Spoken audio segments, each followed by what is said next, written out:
ശ്രീ രാഹുൽ മാങ്കൂട്ടത്തിൽ ഒരു അൾട്ടിമേറ്റ് കോയിയാണ് എന്നത് എനിക്കൊരു അഭിപ്രായ വ്യത്യാസവുമില്ല. എങ്കിലും ഈ ഒരു സാഹചര്യത്തിൽ ചിലത് പറയാതെ വയ്യ. ഹായ് ഹലോ വ്യൂവേഴ്സ്, ഞാൻ Areeba. Welcome to my YouTube channel. ഇന്നത്തെ എൻ്റെ ഇൻട്രൊഡക്ഷൻ കേട്ടപ്പോൾ തന്നെ നിങ്ങൾ വിചാരിച്ചിട്ടുണ്ടായിരിക്കാം ഇതൊരു രാഷ്ട്രീയ വിഷയമാണ്, അല്ലെങ്കിൽ ഇപ്പോൾ സമകാലികമായി ന്യൂസിൽ നിറഞ്ഞു നിൽക്കുന്ന ശ്രീ രാഹുൽ മാങ്കൂട്ടത്തിനെ കുറിച്ചിട്ടായിരിക്കാം, അല്ലെങ്കിൽ അദ്ദേഹത്തിൻ്റെ രാജിയെക്കുറിച്ചിട്ടായിരിക്കാം. ഇത്തരം പല പല ന്യൂസുകൾ ഇങ്ങനെ പൊതി വരുന്നുണ്ടല്ലോ. ഇത്തരം കാര്യങ്ങളെ കുറിച്ചിട്ടായിരിക്കാം ഞാൻ സംസാരിക്കുന്നത് എന്നാണ്. എങ്കിൽ അതല്ല. ഈ ഒരു വിഷയത്തെ മുൻനിർത്തി ഇതുപോലുള്ള ഒരുപാട് വിഷയങ്ങൾ ഇങ്ങനെ കടന്നു വരുന്നുണ്ട്. ഈ ഒരു സാഹചര്യത്തിൽ ഈ ഒരു കാര്യം പറയാതിരിക്കാതെ വയ്യ. അതുകൊണ്ടാണ് ഞാൻ ഇന്ന് ഈ ഒരു വിഷയം തന്നെ ചൂസ് ചെയ്തത്. എന്താണെന്ന് വെച്ചാൽ, നമുക്കറിയാം ഓരോ സമയത്ത് ഓരോ ന്യൂസിനും അതിൻ്റെ വാല്യൂക്ക് അനുസരിച്ച് ഇങ്ങനെ പൊന്തി വരും അല്ലേ. പിന്നെ ആ ഒരു വിഷയം മാറി പുതിയൊരു ന്യൂസ് കിട്ടുമ്പോൾ നമ്മൾ അതിൻ്റെ മുന്നേ ഉള്ള ന്യൂസ് മറന്നുപോകും. ഇങ്ങനെ ഒരു സാഹചര്യം ഉണ്ടാവാറുണ്ട്. പല ക്രിട്ടിക്കൽ സിറ്റുവേഷനിലും രാഷ്ട്രീയക്കാർ തന്നെ ഒരു ന്യൂസിന് ആ ഒരു ന്യൂസിൽ നിന്ന് ആളുകളുടെ ശ്രദ്ധ തെറ്റിക്കാൻ വേണ്ടിയിട്ട് മറ്റൊരു ന്യൂസിന് ന്യൂസ് വാല്യൂ കൊടുത്ത് കാണാറുണ്ട്. അപ്പോൾ നമ്മൾ എന്ത് ചെയ്യും? നമ്മൾ ഇത് വിട്ടിട്ട് അങ്ങോട്ട് പോകും. ആളുകൾ സത്യം പറഞ്ഞാൽ വിഡ്ഢികളാണ്. ഈ ന്യൂസിൻ്റെ പിന്നാലേക്ക് ഇങ്ങനെ ഓടിപ്പോകുമ്പോൾ ആ ഒരു സമയത്തേ ഉള്ളൂ. അത് കഴിഞ്ഞാൽ അത് മറന്നു, അവരടുത്ത വിഷയത്തിലോട്ട് പോയി. ഇപ്പോൾ ഇന്നൊരു ഇരയാണെങ്കിൽ നാളെ മറ്റൊരു ഇര. ആ ഒരു ഇരേനെ കുറിച്ച് ഇങ്ങനെ പറഞ്ഞു വരും. അത് തീരുമാനമാക്കാതെ, അല്ലെങ്കിൽ ആ ഒരു കേസ് എന്തായി എന്ന്, അല്ലെങ്കിൽ അതിൻ്റെ ഫൈനൽ റിസൾട്ട് ഏതെങ്കിലും ഒരു ന്യൂസ് പേപ്പറിൽ അവസാന കോളത്തിലോ അല്ലെങ്കിൽ അത്ര ഇമ്പോർട്ടൻ്റ് ഇല്ലാതെ അങ്ങ് പോവും. എന്നാൽ അതിന് കൊടുക്കുന്ന ഹൈപ്പ് ഭയങ്കരമായിരിക്കും. ഭയങ്കര വലിയ ന്യൂസ് വാല്യൂ ഒക്കെ കൊടുത്ത് ഒരു കാര്യം ആളുകളെ മുന്നിലോട്ട് ഇട്ടിട്ട് അവസാനം എന്തായി എന്നത് വളരെ ഒന്നോ രണ്ടോ ചാനലിൽ, ഇപ്പോൾ ധർമ്മസ്ഥലയിലെ ന്യൂസ് വളരെ എല്ലാ യൂട്യൂബേഴ്സും അതിൻ്റെ അടുത്ത് പൊലിപ്പിച്ച് എഴുതിയിട്ട് അവസാനം ആ കേസിൻ്റെ അവസാനം അതൊരു ഫേക്കായ കേസായിരുന്നു, അങ്ങനെയൊക്കെയുള്ളൊരു കാര്യങ്ങളൊക്കെ പറഞ്ഞു വരുമ്പോൾ അതിനത്ര ന്യൂസ് വാല്യൂ ഇല്ല. സംഭവം ശരിയാണ്, അത് അത്ര കേൾക്കാൻ ആളുകൾ ആഗ്രഹിക്കുന്ന വിഷയമല്ല. അതുപോലെ തന്നെയാണ് ഇലക്ഷൻ അടുക്കുമ്പോൾ രാഷ്ട്രീയക്കാർക്ക് നേരെ വരുന്ന ഈ ഒരു സംഭവം ഉണ്ടല്ലോ, എന്തെങ്കിലും ആരോപണങ്ങൾ. നമുക്കറിയാം ഉമ്മൻചാണ്ടി സാറ് ഏതൊരു രാഷ്ട്രീയ പാർട്ടിക്കാർക്കും ഒരു കുറ്റവും പറയാത്ത, അത്രയും നമുക്ക് എടുത്തു പറയാൻ പറ്റുന്ന ഒന്നോ രണ്ടോ നല്ല രാഷ്ട്രീയക്കാരിൽ ഒരാൾ. അദ്ദേഹത്തിന് വരെ വളരെ മോശം അനുഭവം ഉണ്ടായിട്ട്, എന്താ പറയുക, കേരള മനസാക്ഷിക്ക് തന്നെ ഒരു വല്ലാത്തൊരു നോവായി മാറിയിട്ടുണ്ട് അദ്ദേഹത്തിന് നേരെ ഉണ്ടായിരുന്ന ഈ ഒരു ആരോപണം. പക്ഷേ ആ ഒരു സമയത്ത് അവരനുഭവിച്ച ബുദ്ധിമുട്ട്, അവരുടെ ഫാമിലി അനുഭവിക്കുന്ന ബുദ്ധിമുട്ട്, അതൊന്നും ആരും കൺസിഡർ ചെയ്യാറില്ല. ഇപ്പോൾ ശ്രീ രാഹുൽ മാങ്കൂട്ടത്തിനെതിരെ 3 വർഷം മുന്നേ നടന്ന സംഭവം, അല്ലെങ്കിൽ ആ ഒരു സംഭവം ഈ ഒരു സമയത്ത് കുത്തിപ്പൊക്കാൻ വേണ്ടി ആരായിരിക്കും ഇതിൻ്റെ പിന്നിൽ കളിച്ചിട്ടുണ്ടായിരിക്കുക? നമുക്കറിയാം പല സ്ത്രീകൾക്കും പല രീതിയിലുള്ള മോശം അനുഭവങ്ങൾ സമൂഹത്തിൽ നിന്നുണ്ടാവാറുണ്ട്. പലരും റിയലൈസ് ചെയ്യുന്നത് കുറച്ച് കഴിഞ്ഞ്, ചിലർക്ക് അങ്ങനെ ഉണ്ടാവും. ചിലപ്പോൾ കൊച്ചു കുട്ടികളായിരിക്കാം, അവർക്ക് എന്താ സംഭവിച്ചതെന്ന് അറിയില്ല. അപ്പോൾ അവർ കുറച്ചുകൂടെ കഴിഞ്ഞപ്പോൾ അവർക്ക് ഓക്കെ, ഇത് ഇങ്ങനെ എന്നെ മിസ്യൂസ് ചെയ്തതാണ് എന്ന് കണ്ട് മുന്നോട്ട് വരുന്ന കേസ് ഉണ്ടാവാം.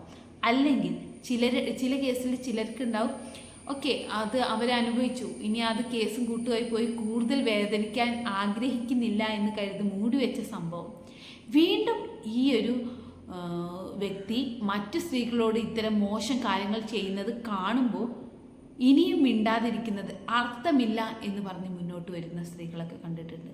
പക്ഷേ ഇവരിലൊന്നും പെട്ടതായിട്ട് എനിക്ക് ഈ ആരോപണങ്ങളുമായി മുന്നോട്ട് വന്ന സ്ത്രീകളെ തോന്നുന്നില്ല. അവർക്ക് പ്രതികരിക്കാം, പക്ഷെ അത് ഇങ്ങനൊരു ഇലക്ഷൻ സമയത്തോട്ട് മാറ്റി വെക്കുക പറഞ്ഞാൽ അത് കൃത്യമായ ഒരു പ്ലാനിങ്ങോട് കൂടിയിട്ട്. ഒരു കേസില്ല, ഒരു റിപ്പോർട്ടർ ചാനലിലാണെന്ന് തോന്നുന്നു ഒരു ഓഡിയോ ഞാൻ കണ്ടു. എന്താ, ഈ ഗർഭചിത്രത്തിന് വേണ്ടി നിർബന്ധിക്കുന്ന ഒരു ഓഡിയോ.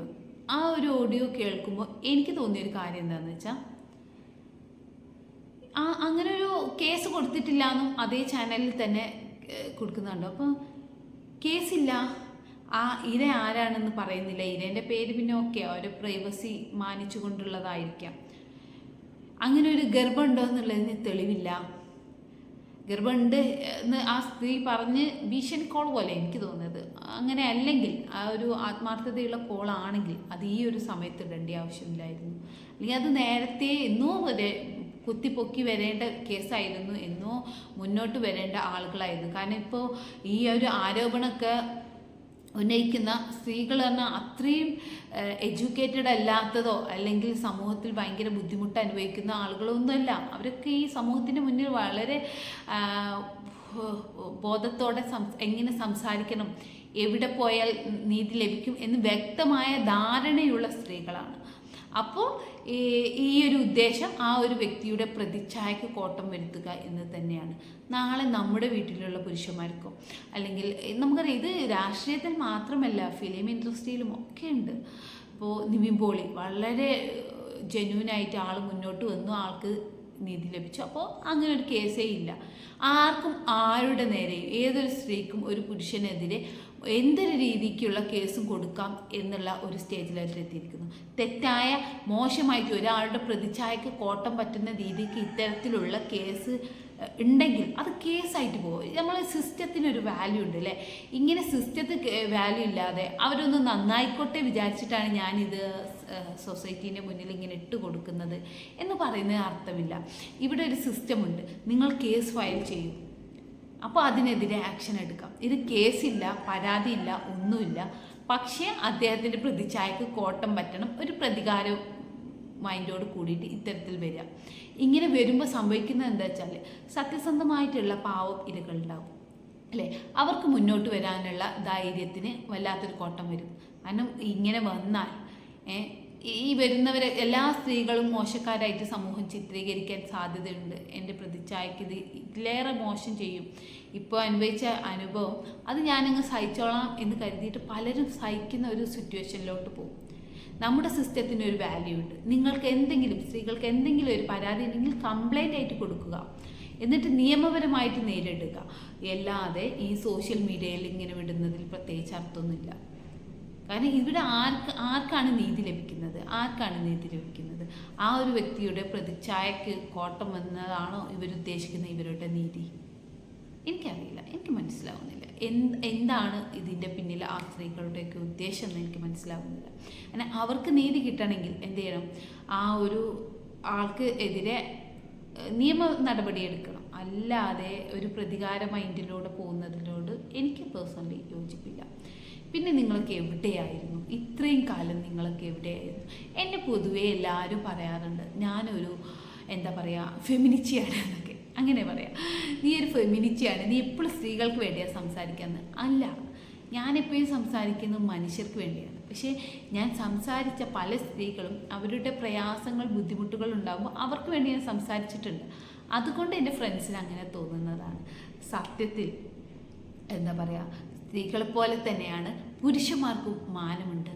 പുരുഷന്മാർക്ക് അവരുടേതായിട്ടുള്ള ലൈഫും അഭിമാനവും ഉണ്ട്. അപ്പോൾ അതും സംരക്ഷിക്കപ്പെടേണ്ടതാണ്. ഓരോ വ്യക്തിയുടെയും മാനത്തിന് വിലയുണ്ട്. എല്ലാവർക്കും ഈ സമൂഹത്തിൻ്റെ മുന്നിൽ അഭിമാനത്തോടെ ജീവിക്കാനുള്ള അവകാശമുണ്ട്. നമുക്കെന്തെങ്കിലും പരാതി ഉണ്ടെങ്കിൽ, ഒരാളിൽ നിന്ന് നമുക്കെന്തെങ്കിലും മോശം അനുഭവം ഉണ്ടായിട്ടുണ്ടെങ്കിൽ നമ്മൾ നിയമപരമായിട്ട് അതിനെ നേരിടുക, അവർക്കെതിരെ ആക്ഷൻ എടുക്കുക. അല്ലാതെ ഇത്തരത്തിൽ ഒരാളെ പ്രതിച്ഛായക്ക് കോട്ടം വരുത്തുക, ഇതിപ്പോൾ ആർക്കും എന്തും പറയാലോ, ആരെ വിശ്വസിക്കും?